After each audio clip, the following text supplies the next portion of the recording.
नमस्कार, स्वागत है आपका आपके अपने यूट्यूब चैनल।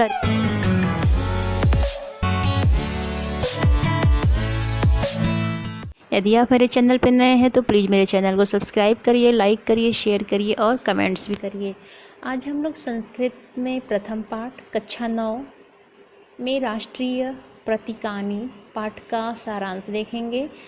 यदि आप मेरे वीडियो को देख रहे हैं तो आप अपनी किताबें को खोल लीजिए, जिसमें संस्कृत गद्य भारती में पहला अध्याय है आपका अस्माकं राष्ट्रीय प्रतीकानि। देखिए, हर राष्ट्र का कोई न कोई प्रतीक होता है, तो हमारे भारत देश ने भी कुछ राष्ट्रीय प्रतीकों को स्वीकार किया है, जिसमें आप इस पाठ के अंतर्गत इसी को जानेंगे।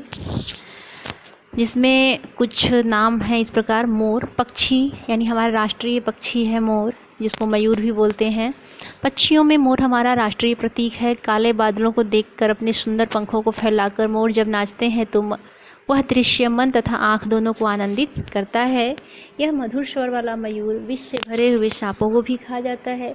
इसी प्रकार की हमारी भारतीय संस्कृति भी है, जहाँ सभी के साथ मधुर वाणी में मधुर व्यवहार किया जाता है, परंतु देश की अखंडता और एकता को नष्ट करने वाले अत्याचारियों और देशद्रोहियों को उसी प्रकार नष्ट कर दिया जाता है, जैसे कि मोर सांप को यानी बिस्तर को खाकर समाप्त कर देता है।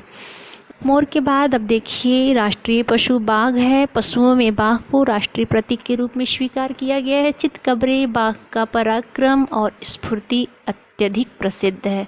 अत्यधिक तेज दौड़ने वाले ये बाघ दूर से ही पास आने वाले संकट को पहचान लेते हैं और अपने बचाव के लिए प्रयत्नशील हो जाते हैं। उसके बाद है राष्ट्रीय फूल कमल। कमल सरसीज, पद्म, पंकज आदि नामों से भी जाना जाता है। कमल का फूल हमारा राष्ट्रीय प्रतीक है। उसकी कोमलता, मनोहरता, विकासशीलता और पवित्रता आदि गुणों का कवियों ने बहुतायत से वर्णन किया है।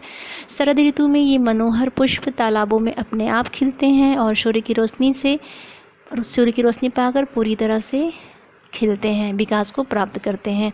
कीचड़ में उत्पन्न होने पर भी इनका इतना मनोहर होना यह राष्ट्र के लिए संदेश है कि किसी भी कुल में जन्म लेने वाला व्यक्ति अवसर प्राप्त होने पर आगे बढ़ने की क्षमता रखता है। अर्थात कमल हमें यह सिखाता है कि चाहे हम जैसी भी परिस्थिति में उत्पन्न हो, पैदा हों, लेकिन जब भी हमें अवसर मिले, जब भी हमें समय मिले, तो हम अपने को निरंतर आगे की ओर अग्रसर करें।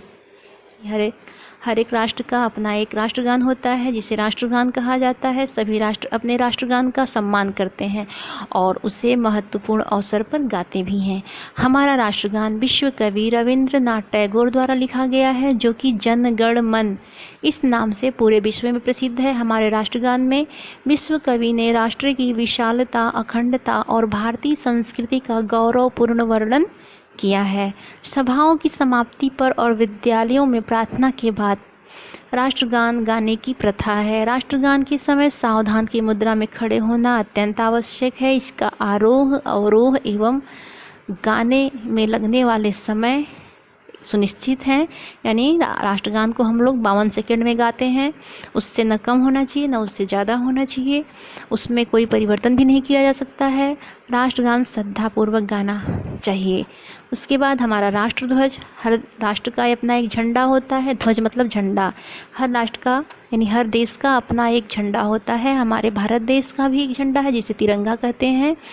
और राष्ट्रीय प्रतीकों में देखा जाए तो राष्ट्रध्वज का सबसे ज़्यादा महत्व होता है। सभी स्वतंत्र राष्ट्रों का अपना राष्ट्रध्वज होता है।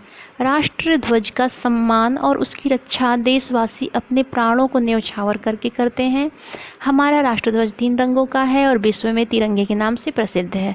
ध्वज के सबसे नीचे हरा रंग सुख, समृद्धि और विकास का द्योतक है। बीच में सफ़ेद रंग है, जो ज्ञान और सौहार्द तथा शांति का प्रतीक है। और सबसे ऊपर केसरिया रंग है, जो त्याग और शौर्य का प्रतीक है। ध्वज के बीच में सफ़ेद रंग के बीच सफ़ेद अशोक चक्र है। यह चक्र हमें धर्म, सत्य और अहिंसा के बारे में बताता है। चक्र में 24 तिलियाँ होती हैं, जो चक्र के मध्य भाग में एक स्थान पर जुड़ी होती हैं। ये प्रतीक है भारत और उसकी राष्ट्रीय एकता की। यानी जो चक्र की तिलियाँ बीच में जुड़ी होती हैं, वो हमें ये बताती हैं कि हमारे भारत में एकता है। जहाँ अनेक भाषा, धर्म, जाति और वर्ण के लोग एक साथ मिलकर रहते हैं। सूर्य अस्त होने पर ध्वज को उतारकर सुरक्षित रख लिया जाता है। राष्ट्रीय शोक के अवसर पर ध्वज को आधा झुका कर रखा जाता है। तो ये राष्ट्रीय प्रतीक हमारी स्वतंत्रता के प्रतीक हैं। सभी देशवासियों को इनका आदर करना चाहिए और प्राण न्यौछावर करके इनकी रक्षा भी करनी चाहिए। तो ये था आपके राष्ट्रीय प्रतीकानी का सारांश। आज के लिए इतना ही। धन्यवाद।